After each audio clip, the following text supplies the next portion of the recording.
feeling suicidal, you've come to the right place. I'm gonna share some of the tricks and some of the stuff that I learned from running and playing a lot of tabletop RPGs. Picking up memes, if you will, from players and other DMs, sharing their knowledge. Most of these range from common sense to down the rabbit hole fucking insanity. So grab a wobbly daddy pop and let's bullshit about some D&D. So first things first, writing out a description. The sights, the sounds, the feelings, the tastes, it adds a lot more to the game itself. It can be short and sweet, or you can do death by PowerPoint of detail, giving players basically a more clearer image. And you know what? And if you do a good enough job, you're going to instill fear and unease in the players, giving them a sense of dread. You'll notice a thread on how I DM games, but trust me, it's worth it. A simple trick to get people into role-playing is to tell them to describe their attacks or their finishing blows, their spells. Get them to describe their clothes, their armor, their weapons. Refer to them as their characters. Like I said, a lot of the stuff's going to be either common sense or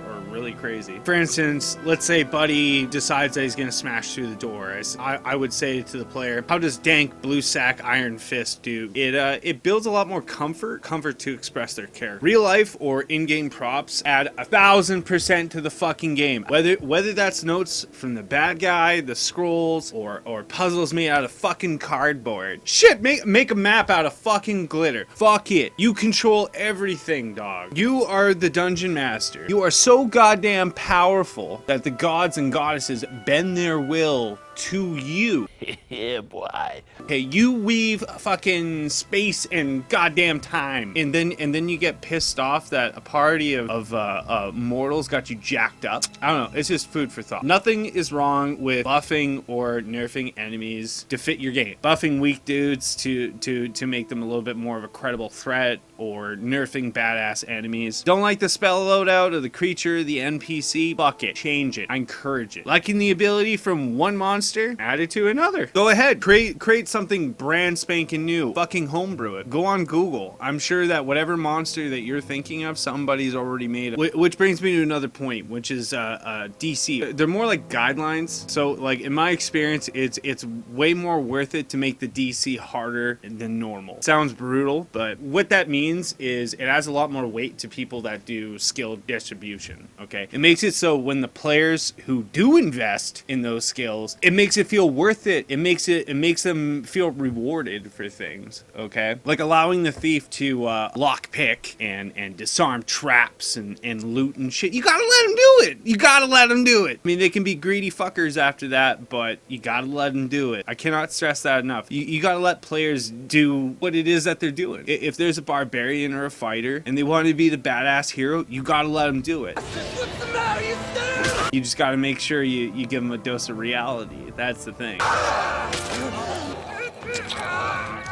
Hey, it's all a balance act. That's all this really is. Not to mention, what that also does is it gets everybody's pucker factor going, right? When there's a check going on, whether that's a persuasion, checking for traps, disarming said trap, okay? It gets their pucker factor going. Everybody's fucking biting their nails, sitting on the edge of their seat when Buddy's doing his thing. Now, this is gonna sound really brutal. It will inevitably fuck up, okay? Oh, snap. It's a critical failure. And what I'm gonna say is gonna sound really bad, it means so much more. If your players fail, gotta let it lie.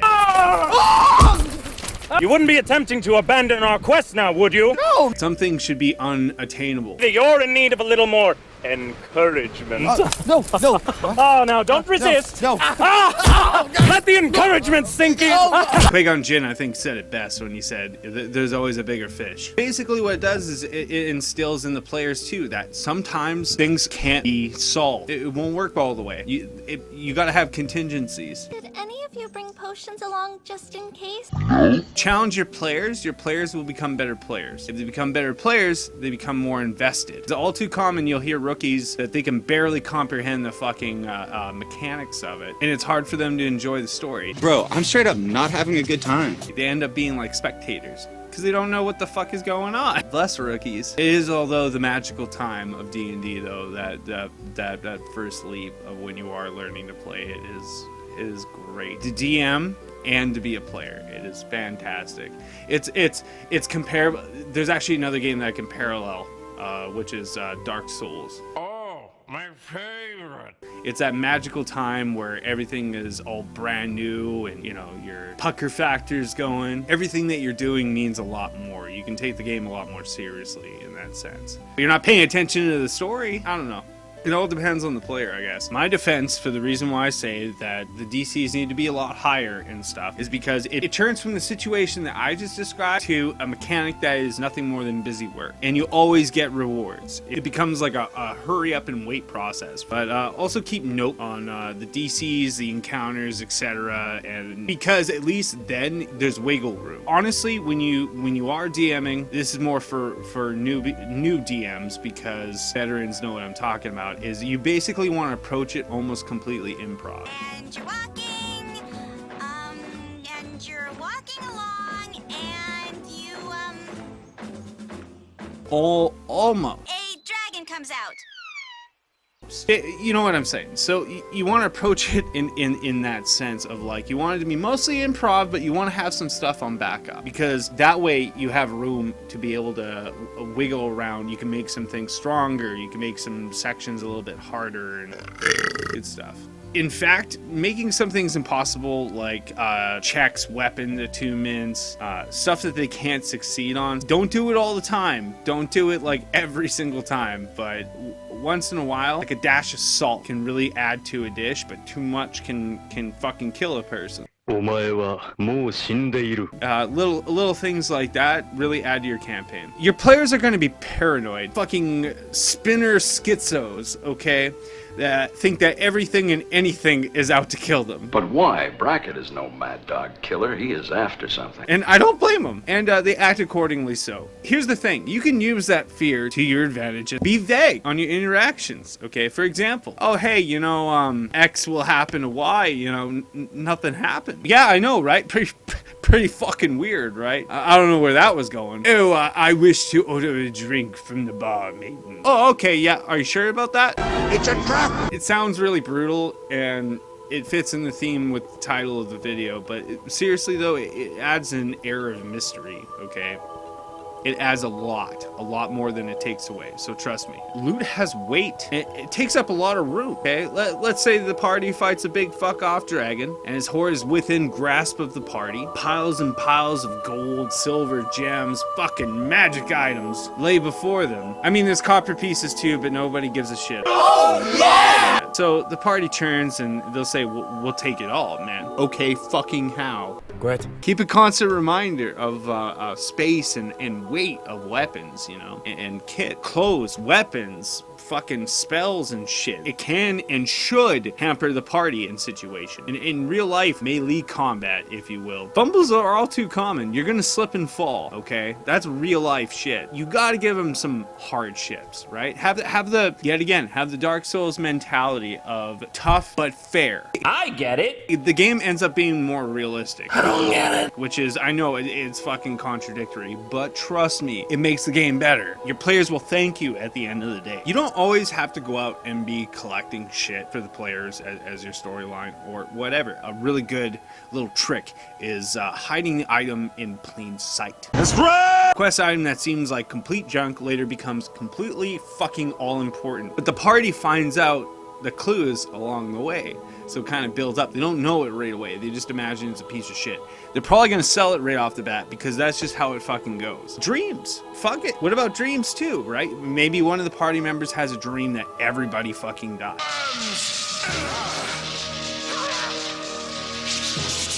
Creates this somber thing. Everybody's checking their shoulders. Print, bro! Everybody's a little bit more invested on what you have to say. There may or may not be looming death. Like seriously, dreams are fantastic. Foreshadowing can be a great fucking tool. The only problem is you gotta separate the obvious ones. If it's obvious, fucking chuck it. Not worth it. They gotta go. Mystery is the name of the fucking game here. Your PC should be questioning, well, is he on our side? I don't know. There's another little trick too. Let's say your party comes across draconic runes, or maybe even two. right? Let's say 2 people out of the entire party can speak that language. Fucking write down on a post-it note, lock them into another room, and then just whisper to them. Fuck it. But tell just those people that can understand it, so that way they can role play it out. What about misinterpreting a legend? Powerful wizard and stuff, and you pull some Harry Potter shit. You know, this image of like Gandalf the Grey, you got some fucking twerp that happens to be able to chuck magic balls. Yeah!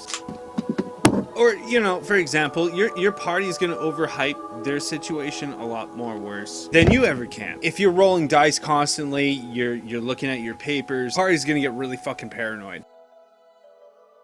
Or if you go through brief periods of being quiet, which can work to your advantage at times. PCs are like, oh man, he keeps staring at his papers. I know, maybe there's a trap up ahead. There was no trap before, but there fucking is now. Traps don't have to be fucking lethal. Sometimes your traps could just be something completely fucking ridiculous. A glue trap, or even a teleport. Start your adventure in small collections, little proxy adventures, and then you could build on that. That's honestly what I think. If you're not following one of the adventure modules or one of the official campaigns, that's the way you should start it. Have it a bunch of small proxy things. Oh yeah, you know, they're just mercenaries doing their thing, you know, doing some small quests. Build it up from there. Because what it does also is it gives you background on what the players are like. It allows their interactions to kind of flush, see what I'm saying? To world build, which is the thing you should focus on at first. If you're building your own world and stuff like that, focus on world building. That should be utter important. Let your characters or your player characters fuck around for the first 5 or so levels. They could be unconnected. They could just be random bullshit quests. So let's say you have a dungeon for the party, any way of them to get there. You got no story plots in said dungeon. Instead of the party just happenstance across it, have them work for it. Have them engage with a lot of NPCs, other older adventurers, old veterans in the area. That's one thing I always think that a lot of DMs don't really rectify, is that there's other fucking adventurers, come on now, talking to bards or researching at the what the fuck is an old library? Aranthium. Now, when the party rolls for the checks and when they're talking to the NPCs, instead of using checks, you use their checks for random table encounters, traps, items. Then you can work from there. Party hears that it's full of undead. Well, let's say you start hearing some moans and groans. Ah, well, you know, we don't want to fight undead. Oh, gee whiz. That's where you can work your magic as a DM and be like, oh shit, well, this tomb that's supposed to be full of undead. Surprise! A band of fucking goblins have made it their home. So now the hordes of undead are now just dead. You can string it from there. Probably the beauty of Western RPGs. Onward! Is you can string it along from there. Maybe they find clues to another dungeon. Or maybe the party finds a scroll belonging to a wizard in the town. One of the goblins had it. Stole off a caravan or something. It doesn't have to be a scroll, it could be whatever. Point is, let's say that wizard is a court wizard. Just happen to be BFFs with like lords and ladies. All of a sudden, the party gets invited to a dinner. So it allows them to role play a little bit. You know, they're having dinner, they're getting drinks, you know, they're listening to the jesters, they're dancing, bards off fucking everything. Fucking all of a sudden, oh no, fucking ninja zombies. What? You know, they burst out, you know, stab the fucking lords and ladies, and fuck, is there a coup d'etat going on? Who knows, right? Revenge, perhaps it was like some kind of ancient burial ground. One of the PCs took something that belonged to one of the undead and it turns out to be cursed. And now the undead are tracking it down. Mayhaps, right? The lords and ladies got jacked up because of the proxy of the party. Because the party happened to be there with said item, the lords and ladies got pissed off. Maybe they want revenge. Because see, here's the thing, is like if you plant the seed of revelation, it's far better if it digests for a while. To maybe the point where the party throws it in the back of their mind, right? Or just completely fucking flat out forget. I'm sorry. I don't remember any of it. But you always got to keep notes of little things like that, because you can come back and then use them. Another thing too, and probably the biggest problem that we DMs have to face: puzzles, conflicts, and situations. All 3 of those fuckers and their trifecta-ness should have multiple solutions. Your party can and will fuck it up. I cannot be any more real than this. A simple color wheel puzzle can turn into a 2 fucking hour ordeal of just complete fucking frustration on both you and the players. It does depend on the players. I am generalizing and shit. I'm sorry. I don't have much faith. You got to think of a session like this. We will need a lot more hemp before we're through. Okay, you got your encounters, you got your RP, you got your fight, you got your puzzles, you got your exploring, you got your shopping, etc. Plan towards that, okay, when you're making your sessions, you're making your dungeons, you're making your adventures. You want to shoot for what I like to call cake level. Cake level is basically an adventure that hits all of the paradigms of what D&D is. Realistically speaking, you should just focus on 3s. So what I mean by that is, as an example, 1 RP, 2 encounters, right? Or 1 puzzle encounter, 1 fight encounter, 1 explore. Because within that is about 3 to 4 hours. That way you're not completely burnt out. It'll be a lot smoother, trust me. Because then you can focus a lot more on the micro as opposed to the macro of it. Creating boss fights and stuff like that, or any kind of encounters. Encounters should be balanced and memorable no matter what they are. Even if they're minions. White knuckle fights are much like how I brought up Dark Souls. White knuckle fights, every single fight you get into, completely life or death situation, which is if the players like this is the thing. It's all these tips are all subjective. White knuckle fights are like Dark Souls, where, like I said, every single fight is a life or death situation. Movie fights, on the other hand, are very much that, where the action hero, where the motherfucker's not even looking at what the hell he's shooting at, but he's getting headshots for days, right? That shit's garbage. That needs to stop. Here's the double-edged sword, though, is I hear this shit all too often with bosses. All too often I hear the Destiny approach of creating boss. Yo, bro, I made this super hard boss. Super hard, boys, because he's got 30,000 health. And he's got 3 attacks that hits like 4d12 plus 32 fucking necrotic. Stop. When you make a boss, you should make it have tons of abilities, quirks, fucking themes. Like, instead of it making do more damage in a single hit, make it do cleave, right? Little things like that can make or break a boss. Make a boss immortal, except for you have to hit this one specific item, like a lit. Ties into what I was saying earlier, where you can mix and match things. At the same time, throwing the party against a couple of fights, some weak baddies, is sometimes it's good for the players, because it makes them feel like they've accomplished something. Like a really good example of this is, let's say you make a dungeon full of goblins. They kick the shit out of them. A white knuckle fight. Make a dungeon later, or a situation later, where they fight a group of goblins and they completely fucking wipe them. Don't make it like a full-on obstacle or anything like that, but sprinkle that little dash in and it'll be perfect. There's another thing as well, which I hear a lot of, and it is probably one of the most debated things among DM. Fudging rolls. Man, it makes me feel uncomfortable just talking about it. In my opinion, never fudge rolls. Never do it. Never fucking do it.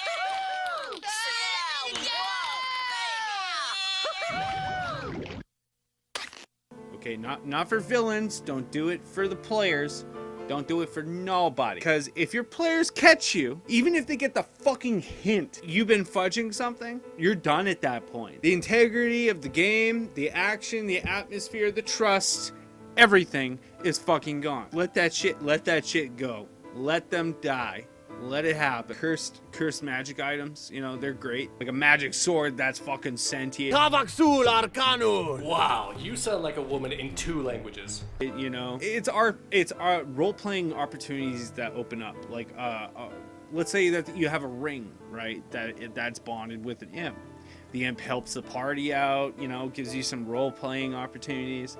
But the imp steals things from the party. You got that kind of literal devil's advocate. Sky's the limit, though. What I'm saying is it opens a lot more up for adventures.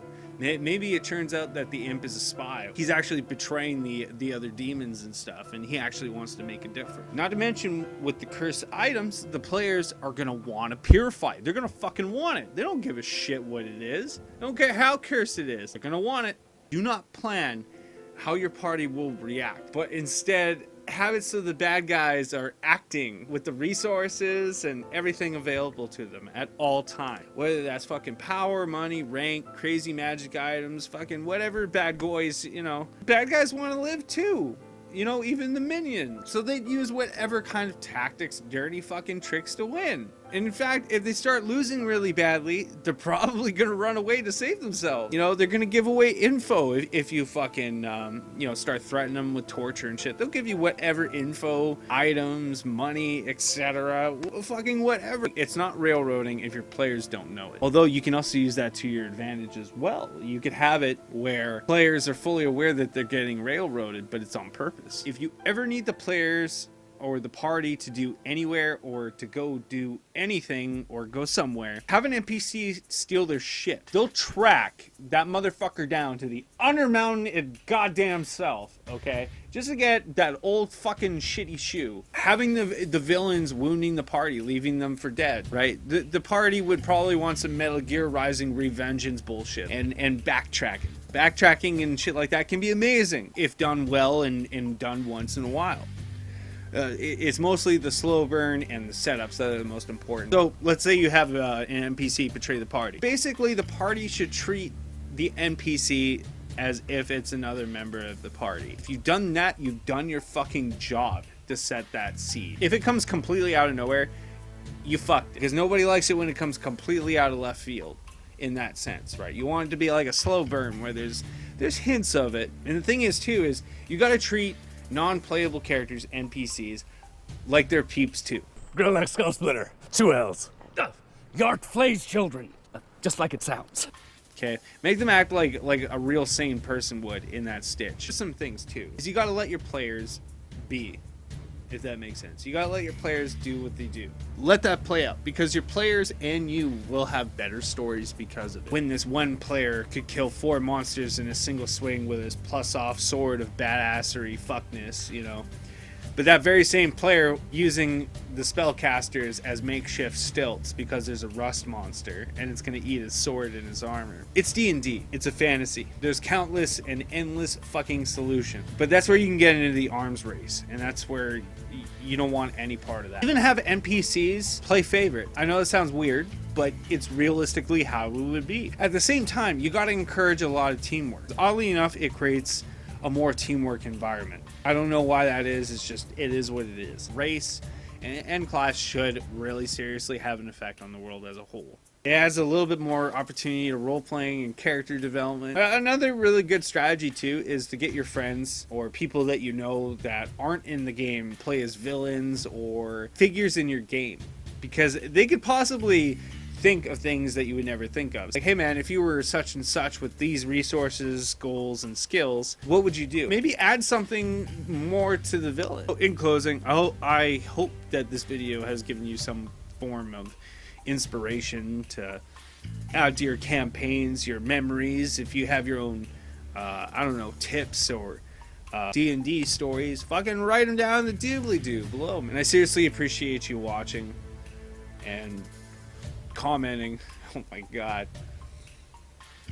it's an absolute joy to talk about D&D. How everybody gets better, you know. May your rolls forever be natural and your actions be legendary. The end! You know nothing about monsters and mazes. I am the true game master, right guys? Yeah, that was a fun game.